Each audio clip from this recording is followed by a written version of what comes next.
بسم اللہ الرحمن الرحیم۔ السلام علیکم ورحمۃ اللہ وبرکاتہ۔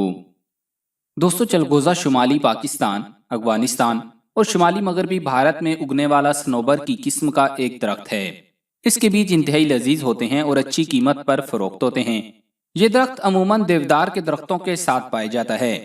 زمانے قدیم سے لوگ چلغوزوں سے لطف اندوز اور فیض یاب ہوتے آ رہے ہیں۔ رومن تاریخ کے مطابق 300 قبل مسیح میں رومن افواج میں چلغوزے اپنی افادیت کی وجہ سے بہت مقبول تھے، جبکہ امریکہ میں اس کی کاشت 10,000 سال سے کی جا رہی ہے۔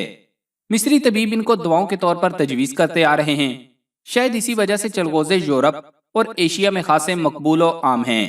چلغوزے پائن کے بیج ہوتے ہیں، لیکن اس درخت کی سینکڑوں میں سے صرف 20 اقسام ایسی ہیں جن کے چلغوزے کھائے جا سکتے ہیں۔ چلغوزے کی تیاری میں 18 مہینے سے 3 سال تک کا عرصہ لگتا ہے۔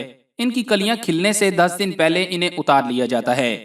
کوئٹہ سے قلعہ عبداللہ کے راستے جائیں تو تقریباً 5 گھنٹے کی مسافت کے بعد ذوب کا علاقہ آتا ہے۔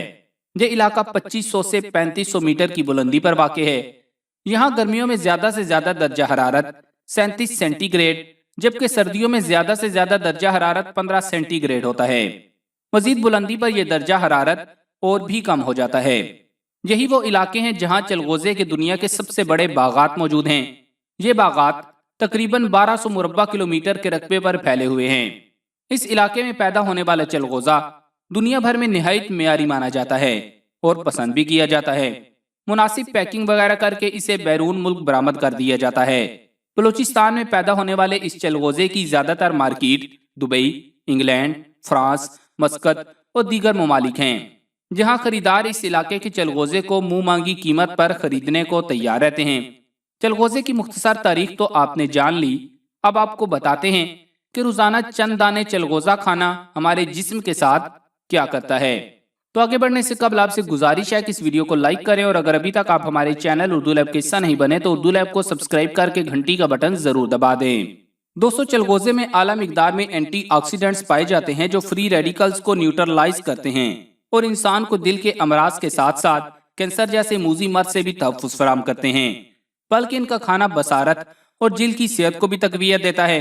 چلغوزہ پینالک ایسڈ فراہم کرنے کا واحد قدرتی ذریعہ ہے جو بالخصوص خواتین کی بھوک کم کرنے کے ساتھ ساتھ ان کے ہارمونز کے افراز میں بھی مدد دیتا ہے۔ اس خشک میوے میں آلیک ایسڈ کی مقدار بھی زیادہ ہوتی ہے۔ یہ وہ نہ جمنے والی چکنائی ہے جو ضرر رساں ٹرائیگلیسرائڈ کو ہمارے جسم سے خارج کرنے میں جگر کی مدد کرتی ہے، اور اس سے ہمارا دل توانا رہتا ہے۔ ایک اونس چلغوزے کے مغز میں 3 ملی گرام آئرن ہوتا ہے، اور آئرن خون کے سرخ خلیات کا اہم ترین جز ہوتا ہے جو جسم کے تمام خلیات کو آکسیجن اور توانائی فراہم کرتا ہے۔ اس میں میگنیشیم کی بھی کافی مقدار ہوتی ہے جس سے پٹھے کھچاؤ سے محفوظ رہتے ہیں، تھکاوٹ اور ذہنی پریشانی دور کرتا ہے۔ ماہرین صحت کا کہنا ہے کہ اگر آپ وزن میں کمی کے ساتھ خوبصورت اور سمارٹ نظر آنا چاہتے ہیں تو اس کے لیے خشک میوہ جات کو روزمرہ کی خوراک میں شامل کر لیں۔ ایک تحقیق کے مطابق خشک چلغوزے کے ذریعے نہ صرف خوبصورتی میں اضافہ ہوتا ہے بلکہ یہ وزن کو قابو میں رکھنے کا بھی آسان طریقہ ہے۔ چلغوزے معدنیات سے بھرپور ہوتے ہیں اور جسم کو درکار غذائیت پوری کرنے اور تازہ خون بنانے میں اہم کردار ادا کرتے ہیں۔ اونجو وزن کنٹرول میں رہتا ہے۔ ایسے افراد جو اپنی روزمرہ کی خوراک میں خشک چلغوزے کے استعمال کرتے ہیں وہ دیگر افراد کے مقابلے میں موٹاپے کا کم شکار ہوتے ہیں۔ اسی طرح یہ مقوی اعصاب ہے، بھوک بڑھاتا ہے۔ لقوہ اور فالج میں اس کا مسلسل استعمال مفید ہے۔ پرانی کھانسی اور دمہ میں چلغوزہ پیس کر شہد میں ملا کر چٹانا مفید ہے، لیکن مریض کو چاولوں سے پرہیز کروانی چاہیے۔ کھیر اور چلغوزہ ہم وزن استعمال کرنے سے بند پیشاب جاری ہو جاتا ہے۔ چلغوزہ جریان، یرقان اور درد گردہ میں بے حد مفید ہے۔ اس کے ساتھ گردے کو طاقت بھی دیتا ہے۔ اس کا کھانا جسمانی گوشت کو مضبوط کرتا ہے۔ ریشہ اور جوڑوں کے درد میں چلغوزہ صبح و شام پانی، قہوہ یا چائے کے ساتھ استعمال کرنے سے فائدہ ہوتا ہے۔ دل اور دماغ کو تقویت دیتا ہے۔ یہ جگر، مثانہ اور آلات تناسل کے لیے بے حد مفید ہے۔